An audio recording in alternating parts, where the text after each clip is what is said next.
বল। তুই আমার সব মেকআপ টাকা চলে যাবি। মেকআপ গুলো তোর না, আমার, তাই আমি সব নিয়ে আসছি। সবই, হ্যাঁ সবই তো আমার কিছু না, তুই তো আমাকে বাড়ির কাজের লোক মনে করিস তাই না? গুলো আমি মনে করি না, তুই মনে করিস।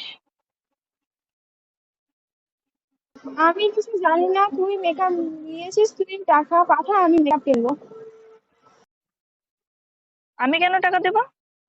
দিবি না মানে কি? তুই নিয়েছিস, তুই দিবি না তো কি দিবে?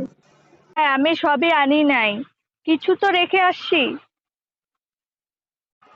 রাখছিস শুধু লিপস্টিক আর কাজল, বাকি সব তো তোর কাছেই। আর কি লাগবে তোর?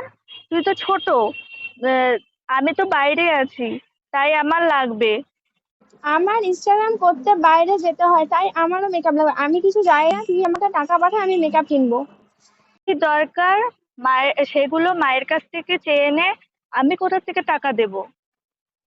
মাকে বললে মা বলে তোর কথা, তোকে বললে তুই বলিস মার কথা। আমি কিছু জানি না, তুই আমাকে টাকা পাঠা, আমার কিন্তু রাগ হচ্ছে। তুই টাকা দিয়ে দা। অন্য সময় তো ফোন তুলিস না, আমি ফোন করলেও তুই তুলিস না। আমি বাইরে আছি আর এখন তোর ঝগড়া শুরু করছিস। বাড়িতেও তোর ঝগড়া, এখানেও ঝগড়া।